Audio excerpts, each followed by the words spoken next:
Hello student, मैं विनीत कुमार पाठक आप सभी स्टूडेंट्स का अपने यूट्यूब चैनल पाठक केमिस्ट्री क्लासेस में हार्दिक स्वागत करता हूं। आज हम लोग कक्षा 10 के chapter 1 chemical reactions and equation का अध्ययन करेंगे। इस चैप्टर में सबसे पहले हमें यह जानना होगा कि केमिकल रिएक्शन होता क्या है। केमिकल रिएक्शन का मतलब है reaction means change.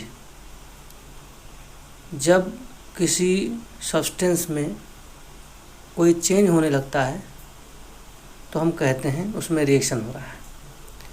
Whenever a chemical change occur, we can say that a chemical reaction has taken place. जब भी कोई केमिकल चेंज होता है तो हम कहते हैं केमिकल रिएक्शन हो रहा है। आप जानते हैं चेंज 2 टाइप्स का होता है, physical change and chemical change. Physical change reversible change होता है और केमिकल चेंज इरिवर्जिबल चेंज होता है। इसी इरिवर्जिबल केमिकल चेंज को हम केमिकल रिएक्शन कहते हैं। अब कैसे हम जान पाएंगे कि केमिकल चेंज हो रहा है, केमिकल रिएक्शन हो रहा है? तो केमिकल रिएक्शन जानने के लिए आपको ये 4 बातें जानने पड़ेंगी। अगर किसी सब्सटेंस के फिजिकल स्टेट्स में कोई चेंज आ रहा है या किसी सब्सटेंस के कलर में कोई चेंजिंग आ रहा है या किसी प्रक्रिया के दौरान कोई गैस निकल रही है या किसी प्रोसेस के दौरान टेम्परेचर चेंज हो रहा है, बढ़ रहा है या घट रहा है, तो हम कह सकते हैं कि वहाँ पर रिएक्शन हो रहा है। Change in state, change in colour, evaluation of gas and change in the temperature. There are 4 important observations. By seeing them, by observing them, we can say that there is a chemical reaction takes place. Here it is given sign of chemical reaction. There are 4 main signs that indicate a chemical reaction has taken place. अगर कहीं reaction हो रहा है तो उसका sign है, उसका पहचान है उस सब्सटेंस के कलर में चेंज होना, उस सब्सटेंस के फिजिकल स्टेट में चेंज होना। जैसे सॉलिड है लिक्विड में बदल रहा हो, लिक्विड गैस में बदल रहा हो, गैस लिक्विड में बदल रहा हो, इस प्रकार से। और अगर किसी रिएक्शन के दौरान गैस इवॉल्व होती है, गैस का निकलना और टेम्परेचर का बढ़ना और घटना, ये 4 ऐसे फैक्टर हैं, 4 ऐसे पहचान हैं जो हमको बताते हैं कि यहाँ पर केमिकल रिएक्शन हो रहा है या नहीं हो रहा है। केमिकल इक्वेशन का मतलब होता है किसी भी केमिकल रिएक्शन का ब्रीफ रिप्रेजेंटेशन। संक्षिप्त में अगर हम किसी रिएक्शन को प्रस्तुत करते हैं तो इसे हम कहते हैं chemical equation. Chemical equations 2 types के होते हैं। एक को हम कहते हैं वर्ड इक्वेशन और दूसरा होता है हमारा सिंबॉलिक इक्वेशन। अब हम यहाँ पर एक एग्जांपल लेते हैं कि मैग्नीशियम रिबन को ऑक्सीजन की प्रेजेंस में बर्न करते हैं। तो मैग्नीशियम रिबन को ऑक्सीजन की प्रेजेंस में बर्न करने पर वाइट कलर का मैग्नीशियम ऑक्साइड पाउडर बनता है। यानी जब हम मैग्नीशियम के रिबन को बर्न करते हैं, एयर में जलाते हैं, तो वाइट कलर का मैग्नीशियम ऑक्साइड का पाउडर बनता है। ये एक केमिकल रिएक्शन है। अब इस केमिकल रिएक्शन को हमें संक्षिप्त में लिखना है तो हम कैसे लिख सकते हैं? 2 तरीके हैं। एक हम वर्ड इक्वेशन के माध्यम से लिख सकते हैं और दूसरा हम सिंबॉलिक इक्वेशन के माध्यम से लिख सकते हैं। जैसा कि मैंने पहले बताया, इक्वेशन का मतलब है किसी भी केमिकल रिएक्शन का संक्षिप्त में प्रस्तुतिकरण, brief representation is called chemical equation. अब यहाँ देखिए, इसी मैग्नीशियम रिबन को एयर में बर्न करने पर जो मैग्नीशियम ऑक्साइड का वाइट पाउडर बनता है, उस रिएक्शन को इतना बड़ा एक सेंटेंस के रूप में ना लिख करके हम संक्षिप्त में कैसे लिख सकते हैं उसको देखिए। यहाँ देखिए, magnesium plus oxygen give rise magnesium oxide. इतने बड़े रिएक्शन को इतने बड़े सेंटेंस में लिखने के बजाय हम छोटे से फॉर्म में लिख सकते हैं, magnesium plus air means oxygen give rise magnesium oxide. ये सिंपल तरीका है। और यहाँ पर हमने मैग्नीशियम और ऑक्सीजन के लिए वर्ड्स का इस्तेमाल किया है, शब्दों का इस्तेमाल किया है, इसीलिए इस संक्षिप्त प्रेजेंटेशन को हम कहते हैं वर्ड इक्वेशन। आगे बढ़ते हैं। किसी भी इक्वेशन में दो पार्ट होते हैं, एक होता है रिएक्टेंट पार्ट, दूसरा होता है प्रोडक्ट पार्ट। रिएक्टेंट को हमेशा लेफ्ट हैंड साइड में लिखा जाता है और प्रोडक्ट को हमेशा राइट हैंड साइड में लिखा जाता है। अब रिएक्टेंट यहाँ पर मैग्नीशियम और ऑक्सीजन है और प्रोडक्ट यहाँ पर मैग्नीशियम ऑक्साइड है। रिएक्टेंट और प्रोडक्ट को अलग करने के लिए एरो लगाया जाता है। एरो के लेफ्ट साइड में जो होता है उसको रिएक्टेंट कहते हैं और एरो के राइट साइड में जो होता है उसे हम प्रोडक्ट कहते हैं। तो किसी भी केमिकल इक्वेशन के दो सबसे महत्वपूर्ण पार्ट हैं, एक होता है रिएक्टेंट, दूसरा होता है प्रोडक्ट। और रिएक्शन का मतलब होता है चेंज या प्रोसेस, उस चेंज को दिखाने के लिए एरो लगाया जाता है। एरो का मतलब होता है प्रोसेस। तो अब आप देखिए नेक्स्ट स्लाइड में यहाँ एक्सप्लेन किया गया है chemical equation. Reactant, the substance that exist before a chemical change or a reaction takes place is called reactant. Reactant वो सब्सटेंस हैं जो किसी भी रिएक्शन के शुरू होने से पहले रहते हैं। प्रोडक्ट वो सब्सटेंस होते हैं जो चेंज के बाद, जो रिएक्शन के बाद प्रोड्यूस होते हैं। The new substance that are formed during the chemical change. और केमिकल इक्वेशन आपको बताया था indicates, chemical equation indicate the reactant and products of a reaction. Chemical equation जो है किसी भी रिएक्शन के रिएक्टेंट एंड प्रोडक्ट को ब्रीफली रिप्रेजेंट करता है। Next, word equation show change of reactants to products through an arrow place between them. जैसा आपको पहले बता चुके हैं, reactants are written in the left side with a plus between them. Similarly, products are written on the right side with plus sign between them. The arrowhead point toward the product and show the direction of reaction. जो हम arrow बनाते हैं उसका मतलब है process, उसका मतलब है चेंज, और एरो का हेड हमेशा प्रोडक्ट की तरफ होता है और टेल हमेशा रिएक्टेंट की तरफ होता है। अब मैंने कहा था कि इक्वेशन के दो टाइप होते हैं, एक होता है वर्ड इक्वेशन, दूसरा होता है सिंबॉलिक इक्वेशन। तो सिंबॉलिक इक्वेशन में हमने बताया था रिएक्टेंट और प्रोडक्ट की जगह पर उनके सिंबल लिखे जाते हैं। जैसे वर्ड इक्वेशन में हमने रिएक्टेंट के लिए इस्तेमाल किया था मैग्नीशियम और ऑक्सीजन, और प्रोडक्ट के लिए इस्तेमाल किया था मैग्नीशियम ऑक्साइड। ये था हमारा वर्ड इक्वेशन। लेकिन जब हम वर्ड इक्वेशन से सिंबॉलिक इक्वेशन में कन्वर्ट करते हैं तो मैग्नीशियम की जगह पर हम लिखेंगे Mg, ऑक्सीजन की जगह पर लिखेंगे O2 और मैग्नीशियम ऑक्साइड की जगह पर लिखेंगे MgO, जो कि रिएक्टेंट और प्रोडक्ट के सिंबल्स हैं। अब इसको यहाँ लिखा गया Mg plus O2 give rise MgO। सो ये जो Mg plus O2 give rise MgO है, इसको हम कहते हैं सिंबॉलिक इक्वेशन। इसका नाम है सिंबॉलिक इक्वेशन। ये सिंबॉलिक इक्वेशन है, सिंबॉलिक इक्वेशन। अब हम आगे बढ़ते हैं balance chemical equation. Chemical equations को हम बैलेंस कैसे करें।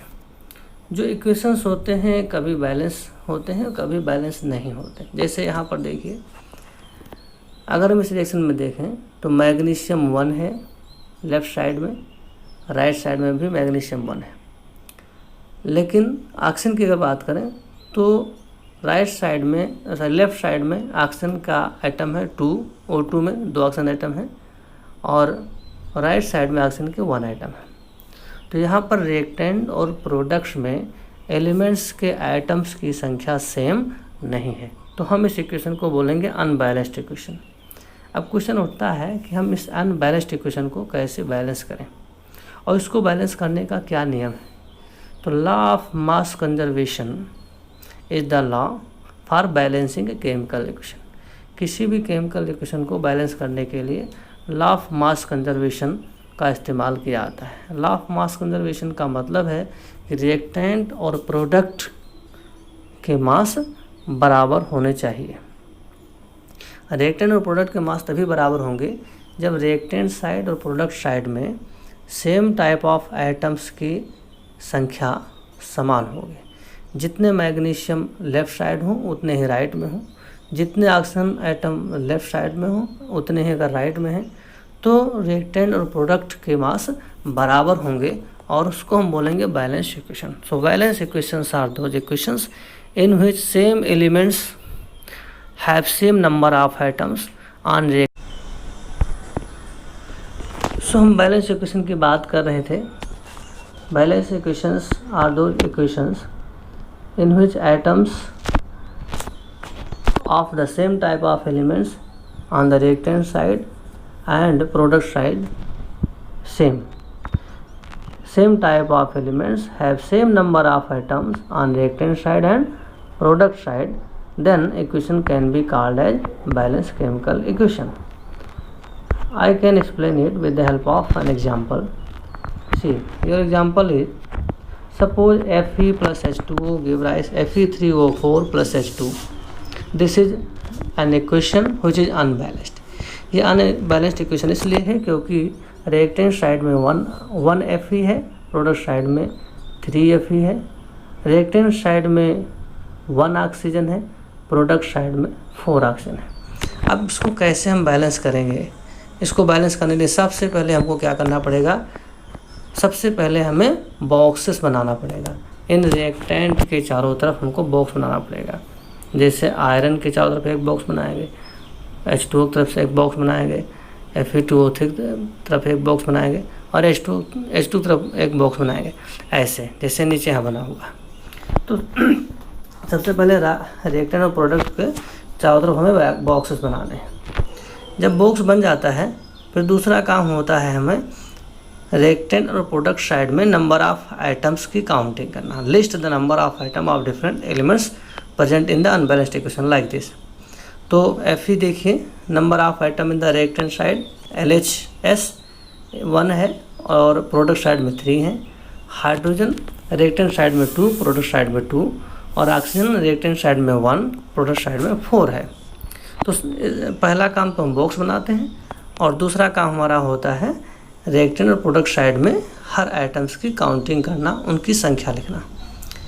फिर थर्ड वर्क होता है हमारा कि हम बैलेंस करने के लिए सबसे पहले उन आइटम्स को बैलेंस करते हैं जिनकी संख्या मैक्सिमम होती है। तो यहाँ पर मैक्सिमम संख्या किसकी है? ऑक्सीजन की है। ऑक्सीजन रिएक्टेंट साइड में 1 है, प्रोडक्ट साइड में 4 है। तो जब हम इनकी बैलेंस करने शुरू करेंगे तो हम ऑक्सीजन को बैलेंस करते हुए चलेंगे। ऐसे ही क्या कर सकते हैं हम? इनिशियल स्टार्टिंग में you see here, in case of initial, in reactant oxygen atom is 1 and in product it is 4। तो बैलेंस करने के लिए हमें क्या करना होगा कि रिएक्टेंट के H2O को 1 से मल्टीप्लाई करना है, प्रोडक्ट में जहाँ ऑक्सीजन है उसको हम क्या करेंगे? 4 से मल्टीप्लाई करेंगे। सॉरी, रिएक्टेंट को 4 से मल्टीप्लाई करेंगे और प्रोडक्ट को 1 से मल्टीप्लाई करेंगे, क्योंकि प्रोडक्ट में पहले से ही 4 ऑक्सीजन है तो वहाँ पर हमें कुछ नहीं करना है, हमको केवल रिएक्टेंट साइड में 4 से मल्टीप्लाई करना है। तो 4 से मल्टीप्लाई करने के बाद हमको ये मिल जाएगा आयरन प्लस 4 H2O और मल्टीप्लाई हम पूरे बॉक्स को करते हैं। गिव राइस Fe3O4 को 1 से मल्टीप्लाई करना था तो वही रह जाएगा प्लस H2। अब देखिए यहाँ पर ऑक्सीजन का संख्या दोनों तरफ बराबर हो गया, 4 H2O में 4 ऑक्सीजन एंड Fe3O4 में 4 oxygen. Iron and hydrogen items are still not balanced. अब यहाँ पर देखिए ऑक्सीजन तो बैलेंस हो गया लेकिन हाइड्रोजन और आयरन बैलेंस नहीं है। तो अब हमें इनको भी बैलेंस करना है। तो इनको हम कैसे बैलेंस कर सकते हैं? अब 4H2O का हम लिखते हैं लेफ़्ट साइड में, तो 8 हाइड्रोजन हो गया और 8 हाइड्रोजन को बैलेंस करने के लिए जो H2 है, इस H2 को हमें 4 से मल्टीप्लाई करना पड़ेगा। तो 4H2 कर देंगे तो इधर में 8 हाइड्रोजन इधर भी हो जाएगा। तो ये काम करेंगे। फिर इसके बाद में अब आयरन को बैलेंस करना है। रिएक्टेंट में आयरन क्या है, 1 आयरन है, रिएक्टेंट में 1 आयरन है, प्रोडक्ट में 3 आयरन है। तो हमें क्या करना पड़ेगा, रिएक्टेंट के आयरन को 3 से मल्टीप्लाई करना है, जैसे यहाँ पर लिखा है। तो ऐसा करने से हमारा जो है आयरन बैलेंस हो जाएगा, आयरन दोनों तरफ में हो जाएंगे 3, जैसे कि यहाँ नीचे लिखा हुआ है। और अब हमें क्या करना है, finally check the correctness of balance equation. अब हमको चेक करना है कि रिएक्टेंट साइड और प्रोडक्ट साइड दोनों साइड में नंबर ऑफ आइटम्स सेम है कि नहीं। और अगर नंबर ऑफ आइटम्स सेम हैं तो हम इस इक्वेशन को बैलेंस इक्वेशन कहेंगे। अब देखिए, लेफ्ट हैंड साइड में आयरन 3, राइट हैंड साइड में भी आयरन के 3 आइटम, लेफ्ट हैंड साइड में हाइड्रोजन के 8 आइटम, राइट हैंड साइड में भी हाइड्रोजन के 8 आइटम, लेफ्ट हैंड साइड में ऑक्सीजन के 4 आइटम और राइट हैंड साइड में ऑक्सीजन के 4 आइटम। तो दोनों तरफ सेम एलिमेंट्स के नंबर ऑफ आइटम्स सेम हैं, इसलिए हम इस इक्वेशन को बैलेंस इक्वेशन कहेंगे। अभी हमारा बैलेंस इक्वेशन हो गया। नेक्स्ट ये देखिए, दिस इज बैलेंस इक्वेशन। अब बैलेंस इक्वेशन लिखने के बाद कभी कभी हमको उन इक्वेशंस के रिएक्टेंट्स और प्रोडक्ट के फिजिकल स्टेट को लिखना होता है। यानी अगर रिएक्टेंट यहाँ पर इसे हम बात कर रहे थे आयरन है, तो आयरन सॉलिड होता है तो उसके नीचे एस लगा देंगे। H2 अगर स्टीम है तो उसके नीचे G लगा देंगे, गैस स्टेट हो जाएगा। Fe3O4 सॉलिड है तो उसको यस लगा देंगे। और हाइड्रोजन गैस तो G लगा देंगे। ये देखो GS, G और S। ये हम किसी भी बैलेंस इक्वेशन में रिएक्टेंट एंड प्रोडक्ट के फिजिकल स्टेट को दिखाने के लिए सॉलिड होने पर S, गैस होने पर G और लिक्विड होने पर L, इस प्रकार से हम रिएक्टेंट प्रोडक्ट के नीचे ब्रैकेट में लिख देते हैं, जिससे हमें रिएक्टेंट और प्रोडक्ट के फिजिकल स्टेट की जानकारी मिल जाती है। कभी कभी किसी रिएक्शन के में टेम्परेचर, प्रेशर और कैटलिस्ट को दर्शाना होता है। जैसे इस एग्जांपल में CO+2H2 give rise CH3OH। Carbon monoxide और हाइड्रोजन के हेल्प से मेथेनॉल बनाया जा रहा है और ये रिएक्शन होता है 340 atm प्रेशर पर। तो प्रेशर को हमेशा, प्रेशर और टेम्परेचर को हमेशा कहाँ लिखते हैं, एरो के ऊपर लिखते हैं। ऐसे ही आप जानते हैं फोटोसिंथेसिस में सनलाइट और क्लोरोफिल का इस्तेमाल होता है। तो प्रेशर, टेम्परेचर, कैटलिस्ट या और भी जो फैक्टर हैं जो किसी केमिकल रिएक्शन को प्रभावित करते हैं, अगर हमें उन्हें लिखना है तो उनको हमेशा एरो के ऊपर लिखा जाता है। तो आज के लिए इतना ही।